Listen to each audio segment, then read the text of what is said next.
Hey, it's Game Hydro. I'm playing Forge Master again. Been playing it for a while. I'm going to show you how to do pretty much everything in this game. Got a tutorial to show you how to get real far, what the best builds are, what the best secondary skills are, how to win clan wars, and things of this nature.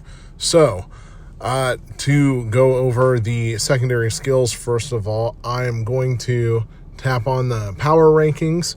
Now, checking out the profiles of the top players can be a good way to see, who uses what kind of setups and get some ideas from there. There's slightly more effective ways to get ideas, but I'll show you. We're going to tap the top guy in our server, Serial X, because he's got pretty much every single secondary skill represented here. So let's rank them.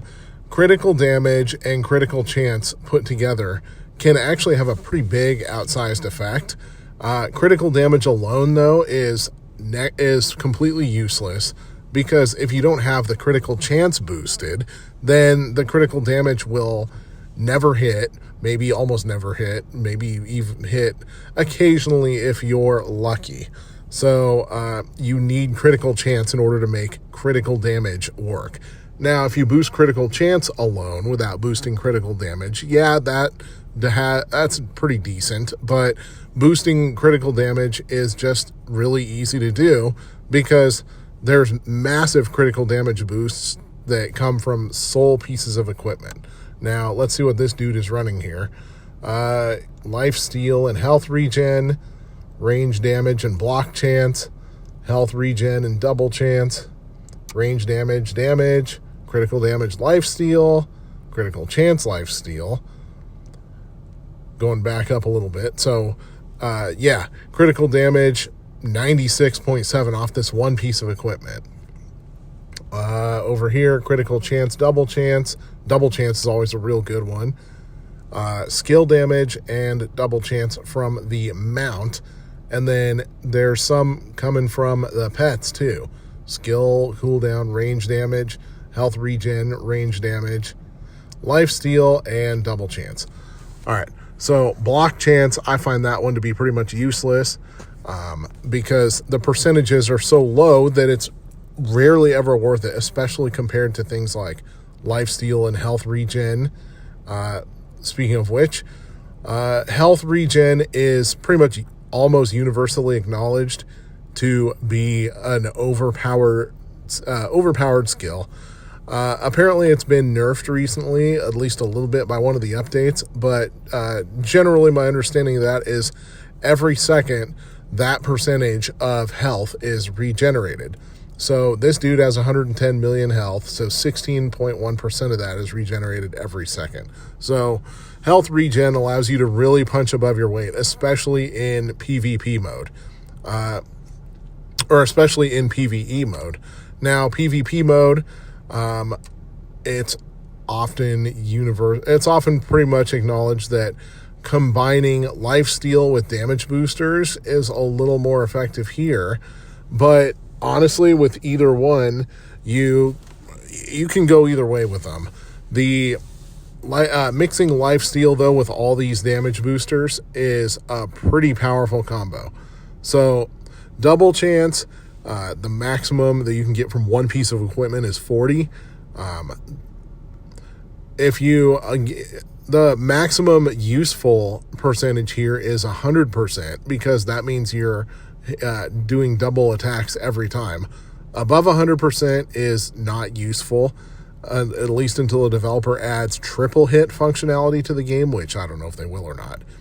The general damage boost here, I'm surprised he went only 1.54 with it, because the general damage boost is a very, very good one.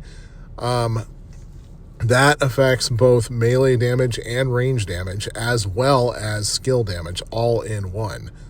Now, range damage, that only applies if you have a ranged weapon. Melee damage, that only applies if you have a melee weapon, which this guy does not have, so he did not do the melee boost. Attack speed, that one's pretty self-explanatory. Skill damage, also self-explanatory.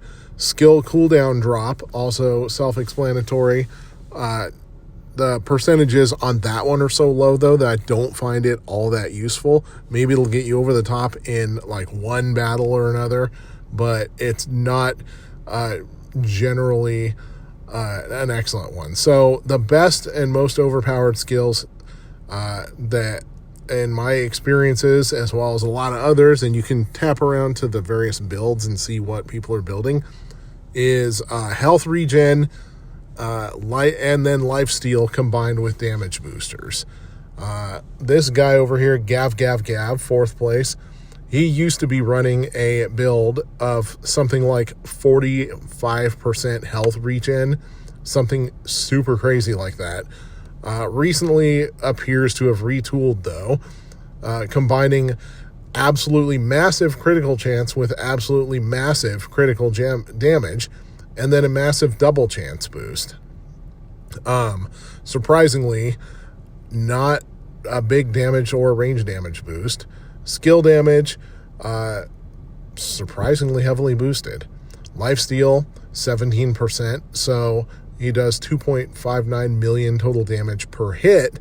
That means that with each hit, he regains 17.1% of that total damage as health.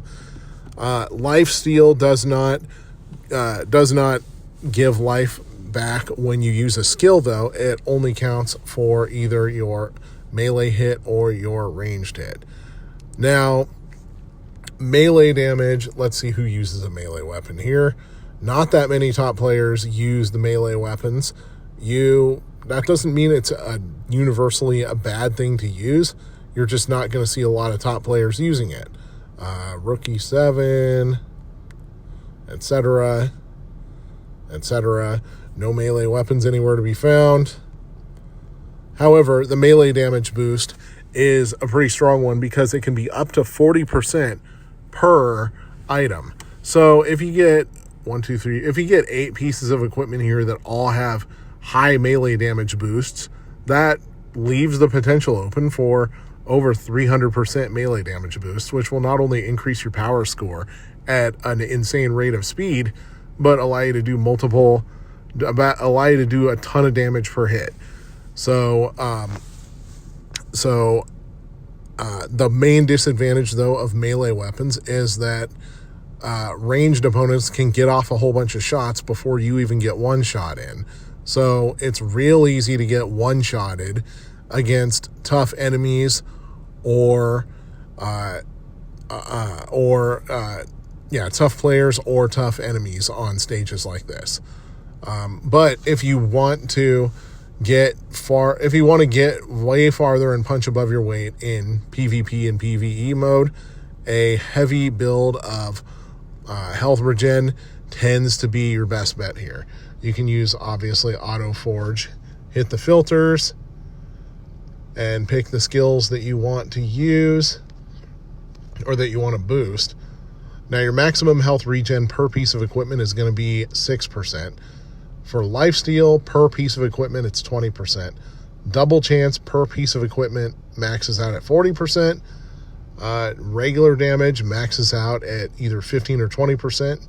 Range damage, I believe, maxes out at 20% per equipment. Melee damage, 40% per equipment. Attack speed, 40% per equipment, I believe. Skill damage, I think maxes out at 30. Skill cooldown maxes out at like minus 10%, but that's pretty rare. Critical damage maxes out at 100 per piece of equipment. Critical chance, no clue. Block chance, no clue. Don't give a crap about block chance. It's useless. All right, so best build to go back over that. I would say lifesteal plus damage boosts or health regen or some combination of the two. So let's collect my hammers. Go to the Auto Forge. Now, I personally like to leave the skill filters off, or rather the secondary stat filters off. because I don't want to accidentally miss something that could be a fairly strong piece of equipment. But I know for a lot of folks out there, you like to kind of let the game run while you're doing stuff. So it's up to you how you want to do the filters. All right. So how to win clan battles.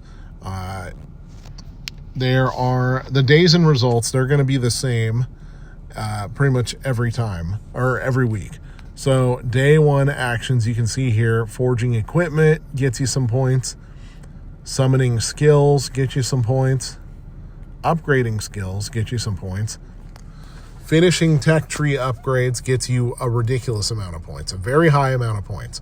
Now the rewards are based off what points you earn during the week. So the tech tree upgrades, obviously for day 1 and day 4, we'll go over that in a bit, are very important. So your best bet for getting a ton of points here is to start a tech tree upgrade.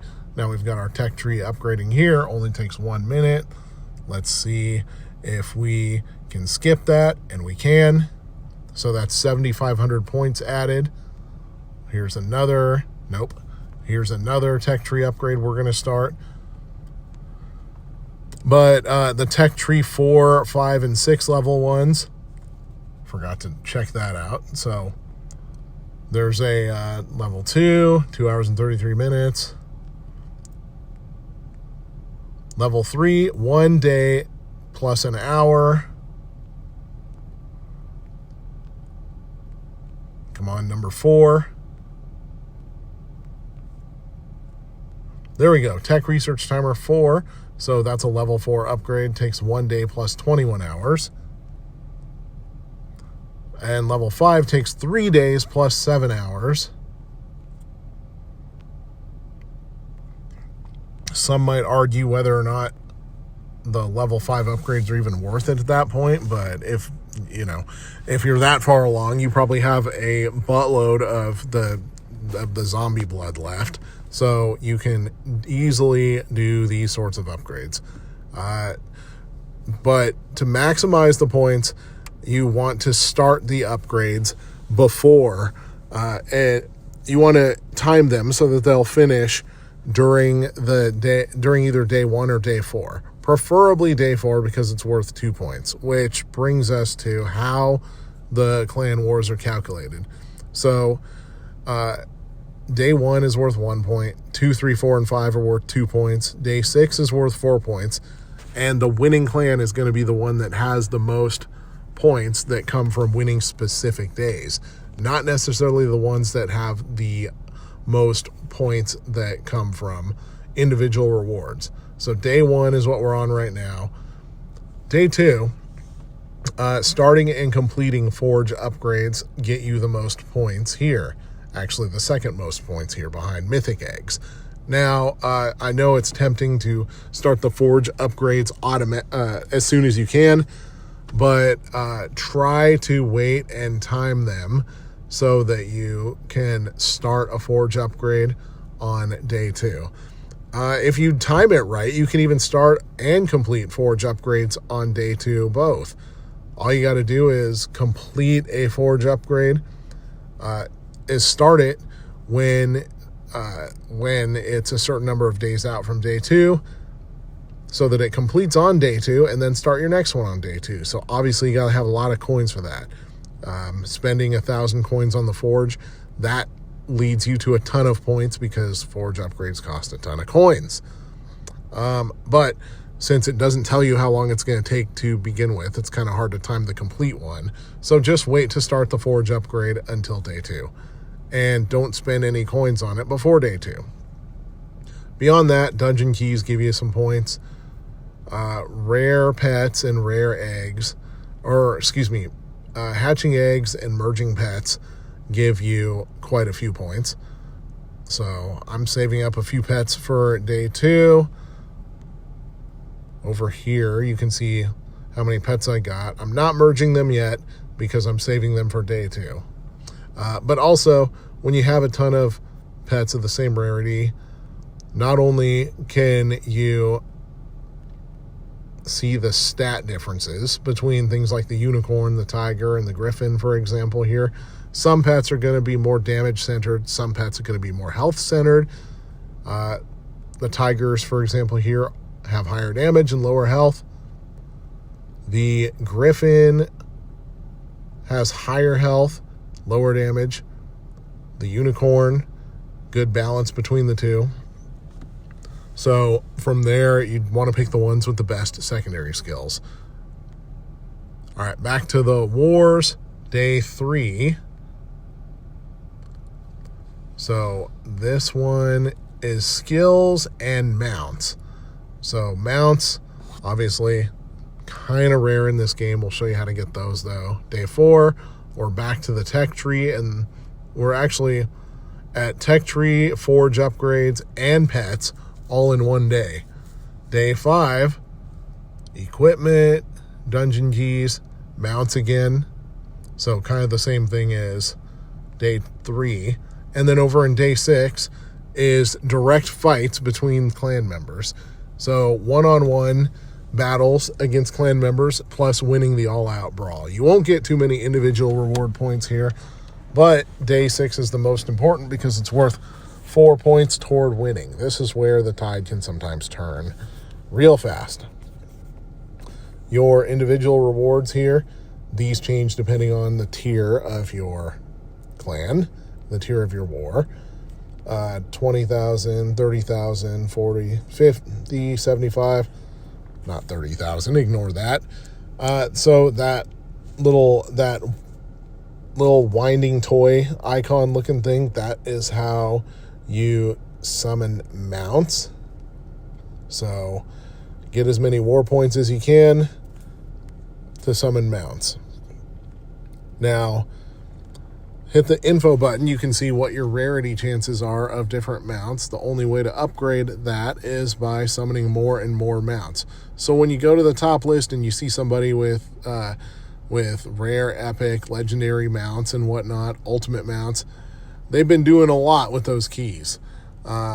Typically part of a super elite clan, and if a lot of clans will only take people of a certain amount of power. So max out your power for the best chance of getting into a better clan, and don't necessarily be afraid to leave your clan for a better clan. I mean, your current clan members might hate you, but you gotta do what's best for you sometimes. All right, so this chat down here, one of my favorite things about the chat, not only do you kind of get the pulse of what people like to use for their builds, but you can see what level, oftentimes people will say what levels they're stuck on. If somebody seems like they're on a high level for their power level, check out their build and check out their secondary stats. Most likely they're either going to have high health regen or high lifesteal mixed with damage boosters. The other reason that they might be on a higher level than what their power level would indicate would be that they've got an unusually rare skill for where they're at. As kind of an anecdote here,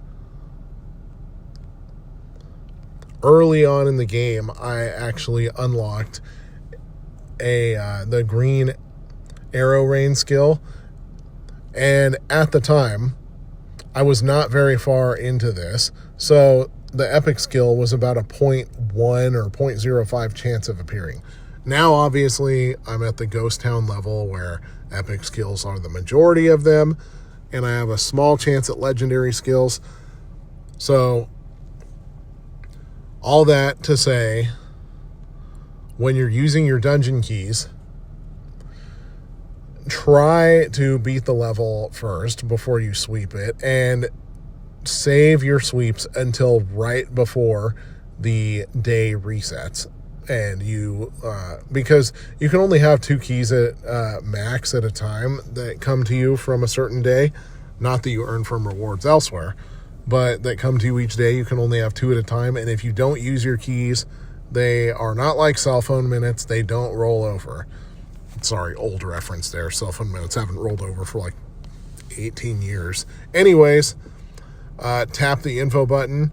You'll see your chances of getting certain rarities. You can tap forward to see how your chances change as you get through higher difficulty levels.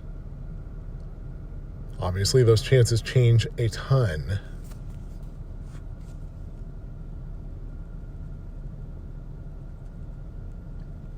And the same is true for the skills too. Now, for the Hammer Thief, all they do is drop hammers and coins. For Zombie Rush, all that they do is drop zombie blood. It's not necessarily as bad if you sweep them. You'll just earn a little bit less hammers and coins or a little bit less zombie blood, but you won't have less of a chance of getting things at a certain rarity. But for the Ghost Town and Invasion, it's most important to try to get to as far of a level as you can before you start purchasing skills using your skill tickets. And the higher the invasion level, obviously, the better your chances of getting rarer eggs. So if you're stuck on green eggs and you're wanting that elusive yellow egg, try to get a little farther on those stages in order to improve your chances of getting the yellow egg. All right, see this little sword in the paper? That's your progress pass. That's free rewards you earn from getting to a certain level. There's also the premium rewards through the premium battle pass. That actually is only a one-time charge. It's not like you pay $9.99 a month or $9.99 a week or something stupid like that. That's only a one-time charge. So if you purchase that, you can claim all these skills or all these rewards that you've already claimed, including free gems, which is kind of nice. Look at all those hammers. Look at all those coins, skill tickets, zombie blood, dungeon keys. So if you are considering making purchases on this game, that is something to take into consideration, is that it's only a one-time purchase. Over here in the store area, obviously you've probably figured out that the daily deals reset each day. So if you don't like what they got going today, just wait a day and better deals may come up.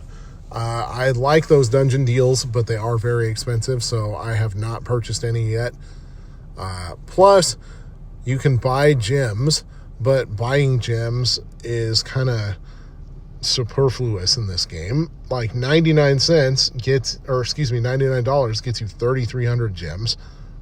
But in order to skip the upgrade to Forge level 17, I need to spend 4,220 gems. So that's what? $130 worth of gems, if my math is right.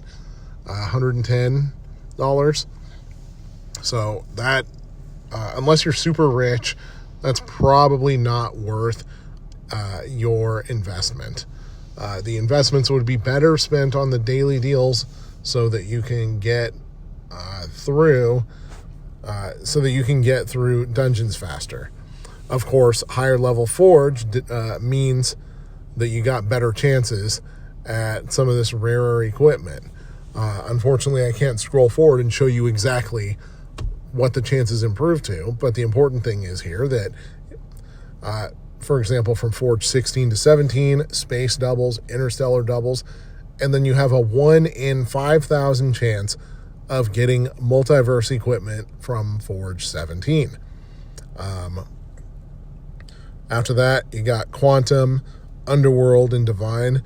Nobody, not a single soul that plays this game has unlocked Underworld or Divine yet. You can tell because over here in the power rankings, it may be different for different servers, but over here in the power rankings, Serial X has all Quantum equipment from a level 22 Forge. Looking over at Ann over here, same thing, Quantum equipment. JK Bro, some multiverse equipment, some Quantum equipment. I guarantee you that if somebody had unlocked Underworld equipment or Divine equipment, that they would probably be close to the top of the power rankings.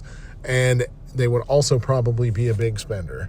Also, as far as coins go, there is no direct purchase of coins Some might see that as a good thing. Some might see that as a bad thing. Sometimes the daily deals hold coins, but not as often as you would think. The developer tries to keep this game to kind of a slower paced game, I suspect. And they're probably making enough money off of people just purchasing daily deals and gems. They don't need to do the coins. So, yeah.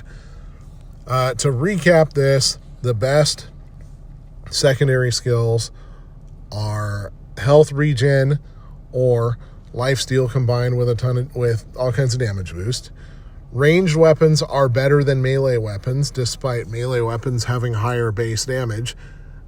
Even better than the melee weapons that also boost your defense, like the shield type weapons. Yeah, those ones are nice to have sometimes, but overall ranged weapons are better because you can get more hits off. Mount, you got to summon them to upgrade them, and it takes freaking forever to do. Tab forward to see how that changes. I'm not entirely sure how some of those top guys got enough of the little wind-up keys to unlock yellow and red mounts, but they did. Probably spent crazy amounts of money. Let's see.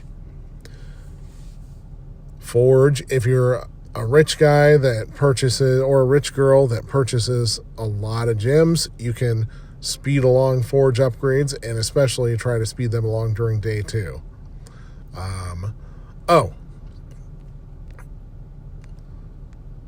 I wish it showed what the rewards for the clan war are. Let me see if there's a place I'm forgetting to tap. Rewards. Oh, there it is. I'm blind. So where it says your clan is currently winning or your clan is currently losing, it'll say what the rewards are if you win or you lose.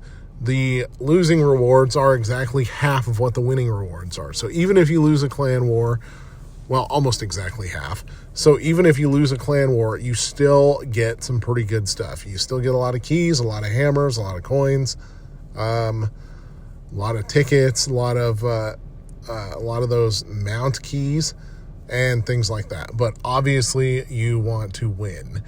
And you can see what the tier points are and how high they can raise your tier. So that's what you need for tier S, A, B, C, D, and E.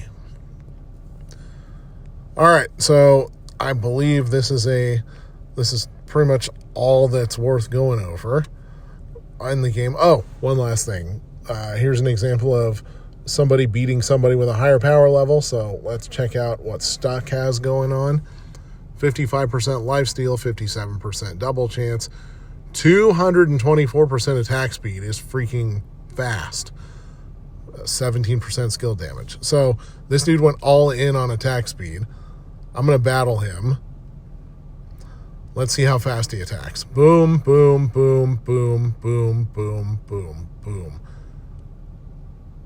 Obviously, this dude's attacking pretty fast.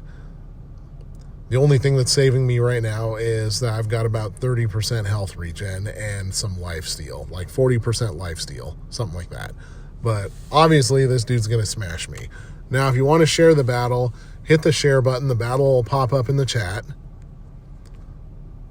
There's me losing against Stuck. Buzzbee, what do they got going on? Let's see if they sent any messages. Because they lost to Stuck. They've got health regen low, lifesteal very high, double chance over 100%, attack speed moderate. So obviously I'm pretty sure that the crazy attack speed of Stuck is kind of what won the day here. Because the lifesteal is slightly less. The double chance is about half, but still really good at 60%. Oh, and let's see what skills they got. So Stuck, surprisingly, only has one yellow skill, the bomb, which is the skill that I got. Buzzbee has one yellow skill, which is morale, which boosts your attack and your health a lot. So they're running on pretty even ground here, but it appears that Stuck got the win because of that crazy attack speed. All right, that's about it. Thank you for watching. Please like and subscribe, and let us know what you might want to see us go over about Forge Master, what else you might want to see us go over that we haven't gone over here.